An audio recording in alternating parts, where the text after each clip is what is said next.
когда начинали эту игру, это было понятно для нас, что еще какие-то маленький шанс у нас есть на то, чтобы двигаться с третьего места повыше. Ну, надо было победить сегодня Невом. Но этого не сделали, поэтому все шансы, какие были перед игрой, уже ушли, и тогда завершаем сезон как третья команда страны.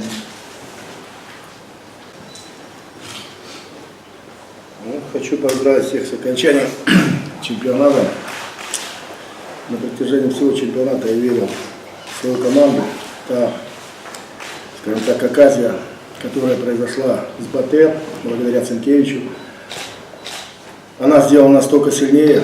Я лишний раз убедился, что у нас очень хорошая команда, несмотря на кадровые проблемы, большие кадровые проблемы. Они вышли, сыграли как мужики, просто мы не согласны с тем, что произошло в Борисове, мы не согласны с судейским беспределом, который творился в конце чемпионата, когда какие-то непонятные решения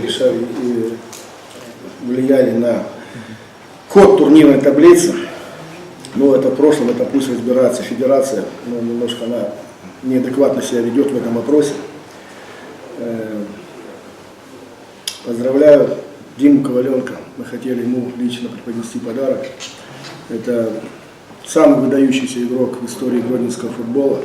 Так все было понятно, то здесь себе навешали ярлыков каких-то, что здесь какие-то есть выдающиеся люди. Самый выдающийся игрок в истории Гродно — это Коваленок.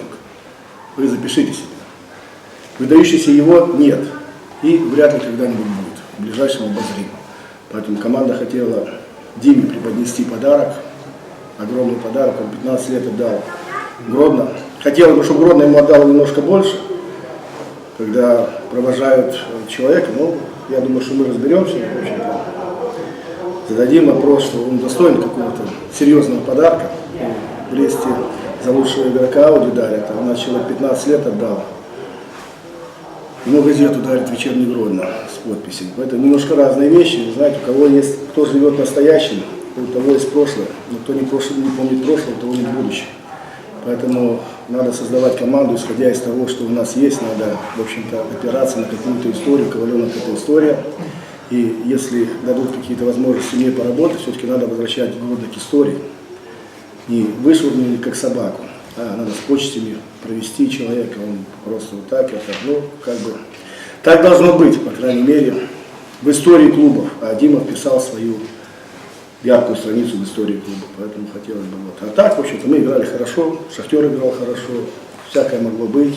Серега Курганский потащил пенальти, все могло перевернуться. У Солигорска очень приличная команда, очень прилично организованная, поэтому, может, в некоторой степени данная ситуация нам повезло больше, но когда-то должно было нам повезти. Поэтому нам предстоял очень сильный соперник, который достоин, наверное, места большего, чем он занимает. Николаевич, можно ли назвать эту игру лучшей в сезоне в исполнении? Ну, вы знаете, наверное, нельзя. Здесь скорее была не такая игра, которую я хотел видеть. Во-первых, у нас очень большие кадровые проблемы. Но команда настроится, в общем-то, из людей. Есть 18 человек, 22 человека, которые могут заменить. Я на самом деле увидел команду. Вы поймите одну простую вещь. Как мне видится, искусство тренера — это создать коллектив и ему не мешать. Вот не мешать просто, чтобы я вообще там был случайный человек. Они, чтобы знали, что они должны делать. Вот мы потихоньку создаем. А кто говорит, там, что построить тактические схемы, так, их придумали в 19 веке. То есть, понятно, мы разобрали игру Шахтера, там, как что он играет, поэтому класс наших футболистов позволял занять место выше в турнирной таблице, чем мы занимаем. Но постепенно мы по сравнению с прошлым годом прибавили 20 очков, поэтому, наверное, все-таки дело не вместе, а дело в создании коллектива. За 10 лет Гродно, наверное, второй раз или третий, если я не ошибаюсь, получила положительный баланс разницы мячей. Тут надо что-то делать, как-то все, что-то там настроить. Помаленьку, потихоньку, в общем-то, я сюда за этим пришел. Если что-то кого-то не устроит, я могу уйти. Ну, я буду делать так, верных мне каких-то полномочиях, я считаю, как тренер. Потом есть какие-то вопросы, есть тут, многие там не любят меня, многие там, мне это все равно, абсолютно все равно. Я отчет держу не перед кем-то, я держу отчет перед болельщиками, моя команда держит отчет перед болельщиками. Больше ни перед кем отчет держать не хочу и не буду. Спасибо, еще вопрос. Евгений Николаевич, вы говорили очень много, что вы строите костяк команды, это прям костяк построен. Останется ли он на следующий сезон, и есть ли игроки, которые точно потянут в него? Ну, говорить об этом рано. Есть, наверное. Сейчас говорить рано, хорошо, что мы сохранили их. Мы сохранили на данный момент из всех, кто есть, 17 человек.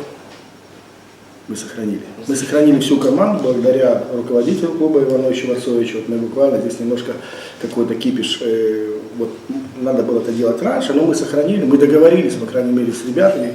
И понятно, что может уйдет Паша Савицкий. Нам надо там 4 позиции, хорошие там люди, что, поймите правильно такую вещь, он с Пашей Савицким и без него это немножко 2 разные команды.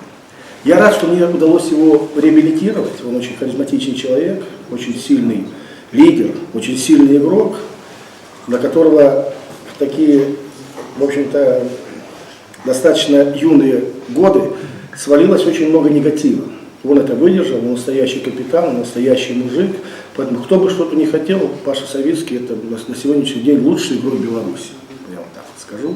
И он это, в общем-то, доказал своей игрой. А то, что пишут, поверьте, это все немножко не соответствует действительности. Так кому-то так надо.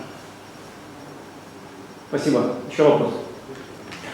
Упущенный шанс Шахтера – это сильная такая эмоциональная, не знаю, удар по команде? Ну, наверное, то, что я могу сказать, смотря на то, что происходило во время сезона, прежде всего, когда смотрели все на позицию Шахтера через 10 месяцев чемпионата, но завершение было другое, не такое, не ожидая. Наверное, когда ты водишь и ты на первом месте через несколько месяцев получаешь шанс не только от этого, что в твоей игре идет, а тоже от соперников, которые теряют очко. Тогда, наверное, такая надежда была. И когда это не до конца пошло так, как мы ожидали, тогда, наверное, ушиб есть. Но в это время это уже все история. Это время история, время на то, чтобы какие-то анализы сделать. Я скажу так, шанс был, наверное.